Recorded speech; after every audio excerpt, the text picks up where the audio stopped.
Opor, pembukaan pelatihan dasar CPNS. Sebanyak 80 calon pegawai negeri sipil mengikuti pelatihan dasar atau Latsar Gelombang 4 Angkatan 7 dan 8 yang digelar di Balai Diklat Keagamaan Palembang. Pelatihan ini menjadi langkah awal dalam membentuk karakter ASN yang tidak hanya kompeten, tetapi juga berakhlak, berintegritas, dan mampu bersikap bijak di tengah masyarakat. Pada Senin 22 September 2025 dalam sambutannya, Kepala BDK Palembang Saifuddin menekankan pentingnya komunikasi yang santun dan beretika, terutama di era digital yang serba terbuka. Ia mengingatkan agar para ASN muda ini berhati-hati dalam berucap, serta mampu menempatkan diri secara tepat dalam ruangan publik. Selain pembinaan karakter, peserta juga akan menjalani berbagai materi seputar bela negara, kedisiplinan, serta evaluasi aktualisasi nilai-nilai ASN.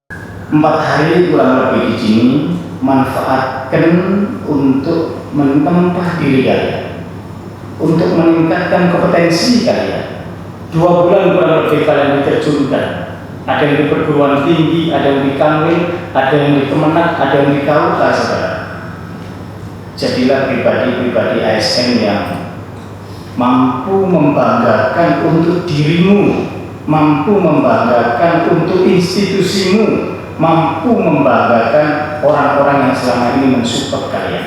Pelatihan ini berlangsung selama 3 hari dan melibatkan sejumlah pihak, termasuk TNI dari Kodam 2 Sriwijaya serta tenaga kesehatan.